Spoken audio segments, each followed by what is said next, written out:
নমস্কার বন্ধুরা, স্বাগত জানাই আপনাদেরকে আমাদের এই চ্যানেলে।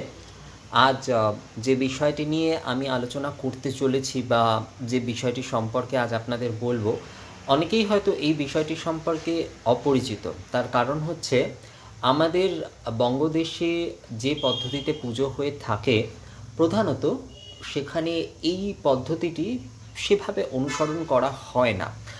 আমি দক্ষিণ প্রদেশে থাকার সময় অনেক ধরনের উপাচার, অনেক ধরনের পুজো আরাত্রিক পদ্ধতি কিন্তু শিখেছিলাম এবং আমার পুজো পদ্ধতির মধ্যে আমি সেই যে উপাচার বিধি যতটুকুনি শিখেছি দক্ষিণ প্রদেশে, সেগুলি কিন্তু আমি অ্যাড করে থাকি। এবং অর্থাৎ এমন নয়, অনেকেই যেমন এটি বলে থাকেন যে ক্রান্তা বিশেষে কি এটি করা যায় কি না, অর্থাৎ যেহেতু ওটি দক্ষিণ প্রদেশ একটি অন্য ক্রান্তা হয়ে যায়, তো সেক্ষেত্রে কি এটি করা যায় কি না। আসলে ক্রান্তা সম্পর্কে আমাদের কালীকুলে এবং ওটি শ্রীকুলের বিষয়, যেহেতু অনেকেই এই বিষয়টি ভাবেন যে যদি এই কুল পরিবর্তন হয় বা আমাদের যেই বিষ্ণুক্রান্তাতে যদি অশ্বক্রান্তার বিধি বা রথক্রান্তার বিধি কি এখানে চলতে পারে কি না। তো প্রথম কথা, ক্রান্তা বিষয়টি এটি আমাদের সাধনা বা বিশেষ করে সাধনার জন্য এই ক্রান্তা বিষয়টি। এবং আরেকটি যে বিষয় সেটি হচ্ছে মন্ত্র।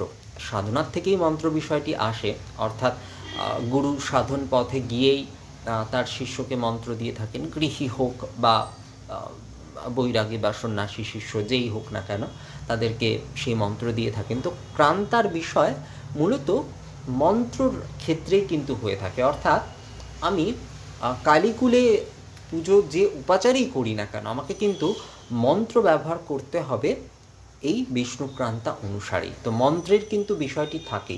প্রত্যেকটি বীজ আদি, যেমন শ্রীকুলে কিন্তু বীজ আদির ভিন্নতা রয়েছে।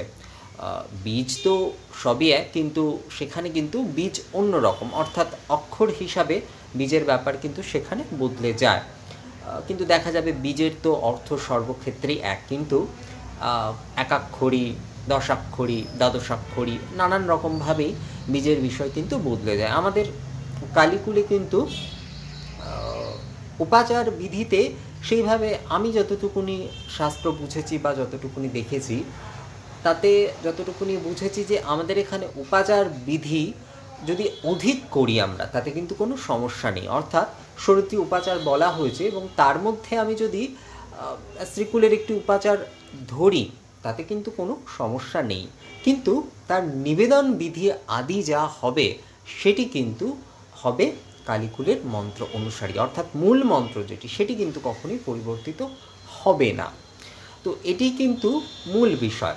তো আমি দক্ষিণ প্রদেশে থাকার সময় সত্যি অনেক উপাচার বিধি শিখেছিলাম, কিন্তু একটা বিষয় তারাও আমাকে এটি বলেছিল, তারা কিন্তু কোনো মন্ত্র আলাদা করে মূল মন্ত্র বা বীজ আদি যে, তারা কিন্তু সেখানে সেই বিষয় কিছু আমাকে কখনো বলেনি। অর্থাৎ এটি ব্যবহার করার কথা এবং এইভাবে তাদের যে পদ্ধতিতে তারা যে মন্ত্রগুলি ব্যবহার করে, সেটা না, আমাকে কিন্তু এইটি বিষয় নিয়ে কখনো বলেন। কিন্তু তারা কিন্তু ক্রিয়াটি, অর্থাৎ কিভাবে যে বিধিটি হচ্ছে, সেটি আমাকে অনেকেই শিখিয়েছিল এবং সত্যিই আমি খুব উপকৃত হয়েছিলাম।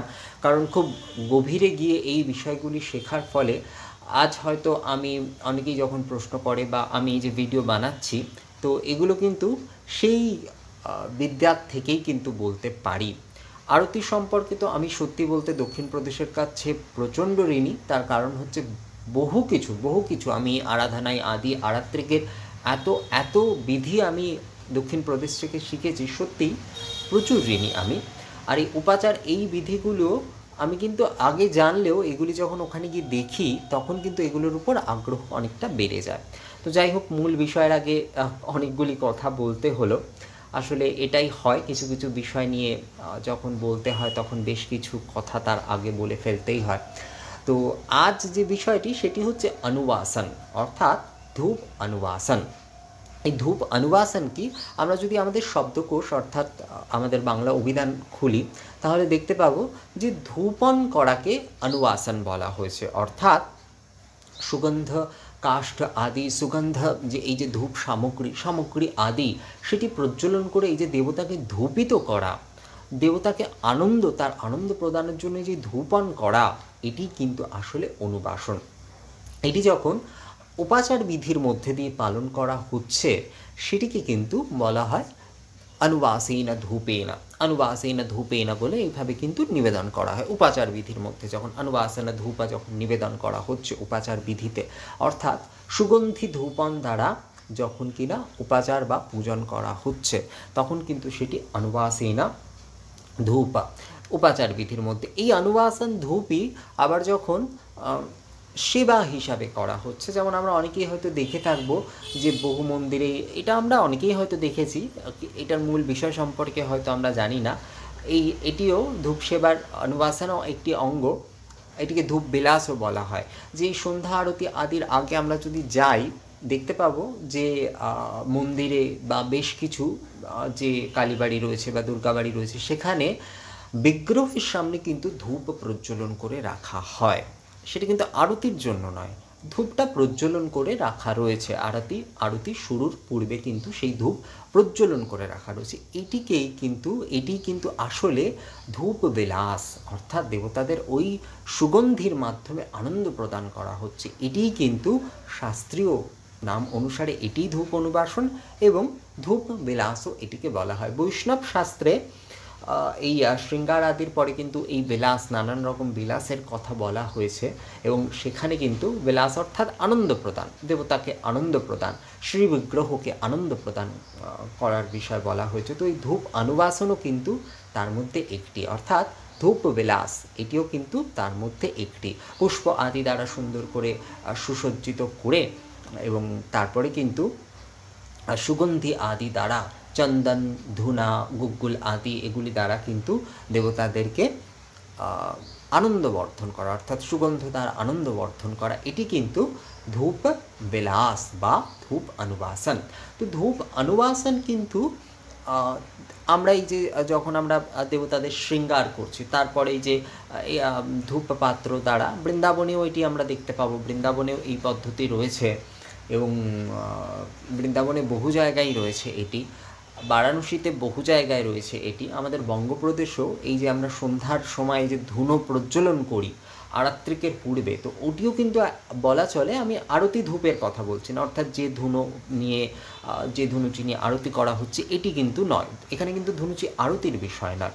তার পূর্বে যে এই যে ধুনো, দক্ষিণেশ্বর মন্দিরে যেমন ধূপ আরতি করা হয়, মায়ের শৃঙ্গার আদির পরেই কিন্তু মায়ের ধূপ আরতি করা হয়। এই ধূপ আরতি কিন্তু আগে আমি যখন খুব ছোটোবেলায় যখন দেখেছি, বলতে গেলে তখন অনেকটাই ছোট, এত বোঝবার তখন ক্ষমতাও ছিল না এবং এই বিষয়টি অত বুঝতামও না।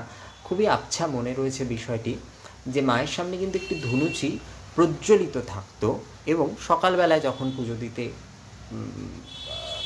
যেত, বেশিরভাগই আমাদের বাড়ির লোকজন যারা যেতেন তারা ওই সকালের দিকেই পুজো দিতে যেতেন। সন্ধ্যাবেলায় পুজো দিতে যাওয়ার প্রচলন প্রায় অনেক পরেই শুরু হয়েছে, কিন্তু পুজো দিতে যাওয়ার বিষয় যখন ছিল, অর্থাৎ আমার ঠাকুমা আদির সময় প্রায় সকালের দিকেই যাওয়ার চলন ছিল। এখন তো বেশিরভাগ সময় সন্ধ্যার দিকে যাই, কারণ ওই সময়টাই বেশি ভালো লাগে। কিন্তু ওই যে সকালবেলায় মায়ের 7টা, 7:30 এরকম সময়, এখনও এই সময় হয় ধূপ আরতিটি, 8টার মধ্যেই হয়ে যায়।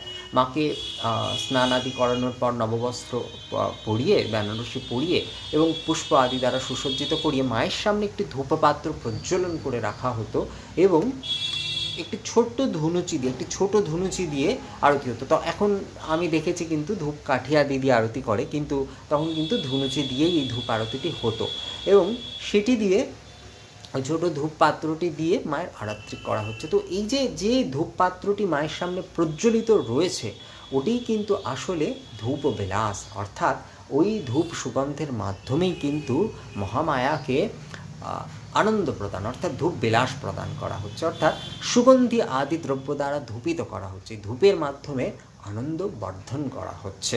তো এই যে ধূপ বিলাস পদ্ধতিটি, এটি ধূপ অনুবাসনও, আবার যেমন বললাম যে অর্থাৎ এটি ধূপ বিলাসও, আবার এটি যখন উপাচার বিধিতে করা হচ্ছে এটিকে ধূপ অনুবাসন বলা হয়।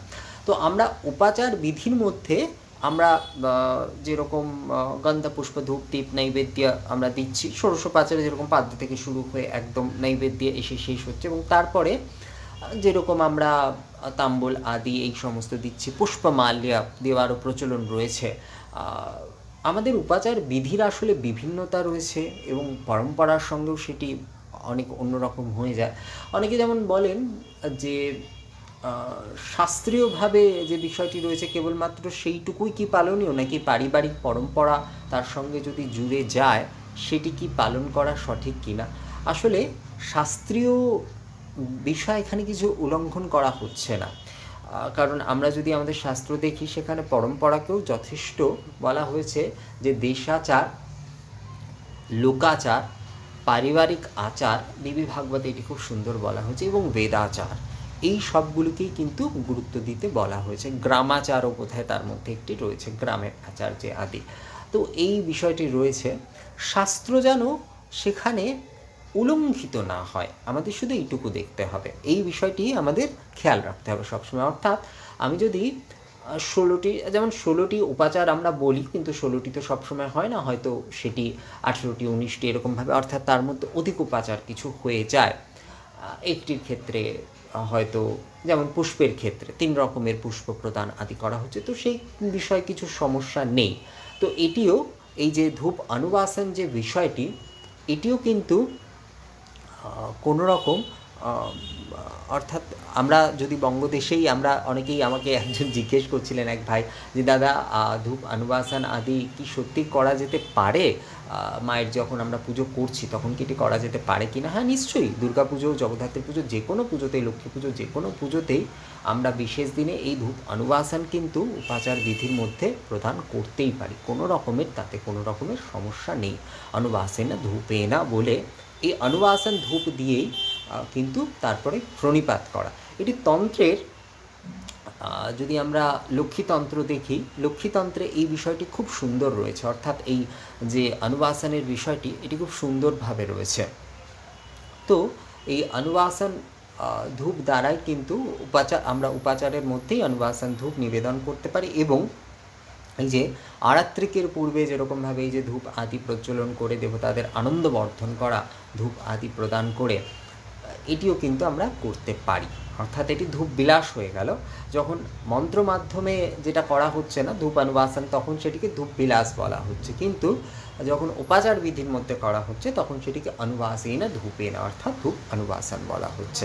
তো ধূপ অনুবাসনের বিষয়টি মূলত হচ্ছে আবিধানিক অর্থে যদি আমরা ধরি, সেটি হচ্ছে সুগন্ধ আদি দ্রব্য দ্বারা দেবতাদের ধূপিত করা বা আনন্দ প্রদান করা।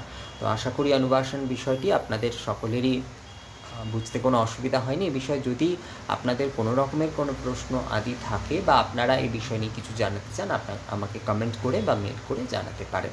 পরবর্তী আরেকটি ভিডিওতে আপনাদের সঙ্গে আবারও কথা হবে, ততক্ষণের জন্য নমস্কার।